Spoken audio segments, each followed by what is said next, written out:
in the Irish Champion Stakes. Well into stride, Stone Age with Alan Kerr, followed by Luxembourg.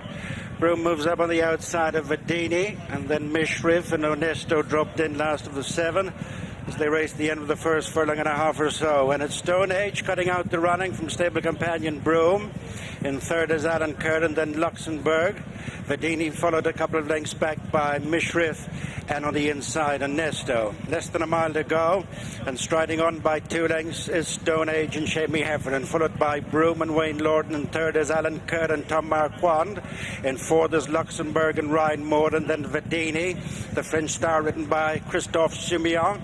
And then on the inside Onesto and Stéphane Pasquier, and the back marker is the much-travelled Mishrif and Colin Keane. They're just outside the halfway stage, and little changes in the order of running from first to last. It's Stone Age the leader from Broom, and third is Alan Kerr and then Luxembourg.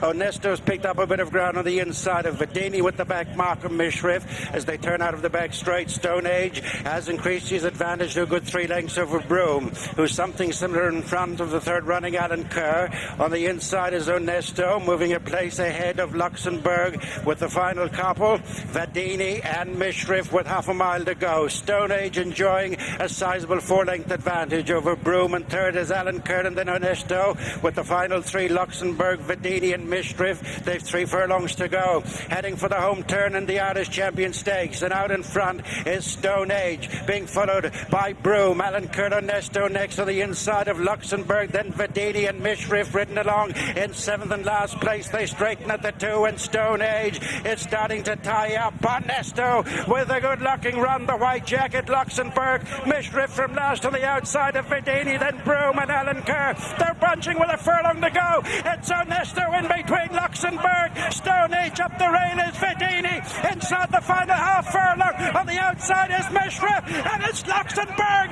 getting up in the Irish Champion Stakes from Onesto, Vedini in third. Then Mishrif, Stone Age, Alan Kerr and Broom as Luxembourg confirms his brilliance in the Irish Champion Stakes. Another for Ryan Moore and Aidan O'Brien.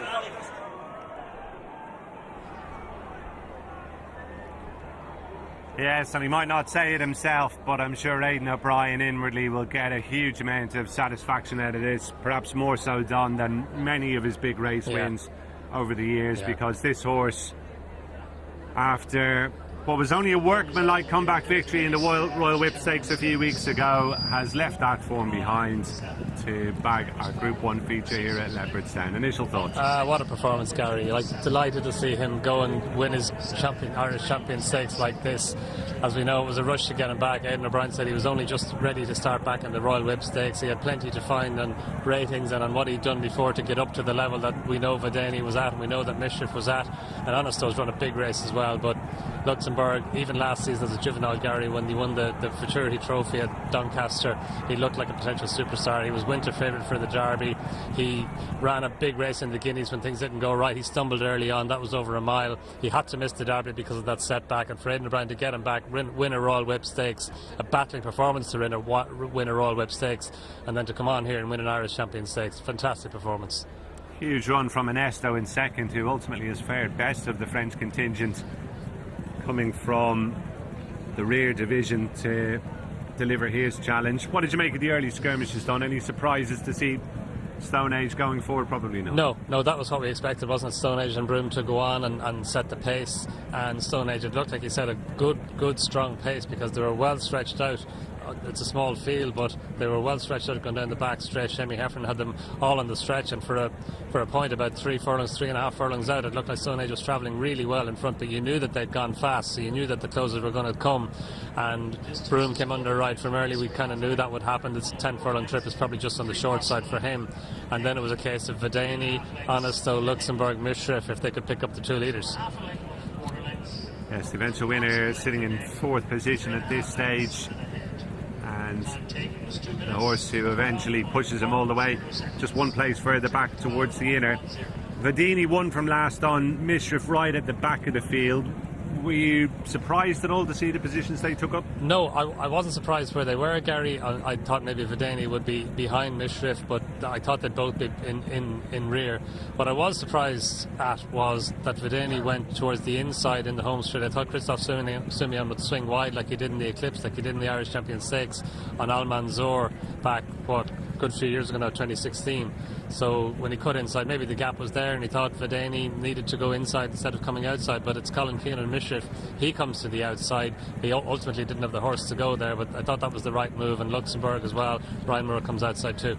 Here's where it really starts to develop in earnest. Stone Age coming back to them, Broome with no more to offer, and the first one to make his move is Onesto, who goes in between Broome and Alencar. Luxembourg goes with him, and down there you see it, Mishrif and Vedeni beginning their runs at the same time, but it just looks a bit tight for Vedeni in behind, and he ends up switching to the inner. The head-on might reveal more, possibly he didn't have the greatest of daylight. You'd struggle to say he was unlucky, but yeah, I think if his connections had it back, they'd play it differently, wouldn't they? I think they would, and maybe Colin Keane was clever and forced Christophe Simeon's hand, because he did have the horse with Mischief to go up on his outside, and maybe that forced Christophe Simeon to go inside, because Colin Keane is occupying the position there. This is an interest now in the head on. Luxembourg goes straight there. Vedeni has to cut inside because there's no room between Luxembourg and Mischief. If he had to challenge towards the outside, he'd have to go outside Mischief and maybe take back a little bit. Christophe Simeon wants to keep his momentum up. He goes forward, and in order to get the gap, in order to keep his momentum up, he has to keep on going to his left, and ultimately he just runs not out of room or into a cul-de-sac, but he just has to switch there late on. He's value for finishing closer, I think, but it didn't cost him the race, did it? No, it didn't cost him the race, Gary. No. I think the best. It's very difficult to argue that the best horse on the day didn't win it. Yeah, Luxembourg, a worthy winner then of the Irish Champion Stakes as we rejoin Angus. So I know had faith in him, and Angus, that faith has been spectacularly vindicated.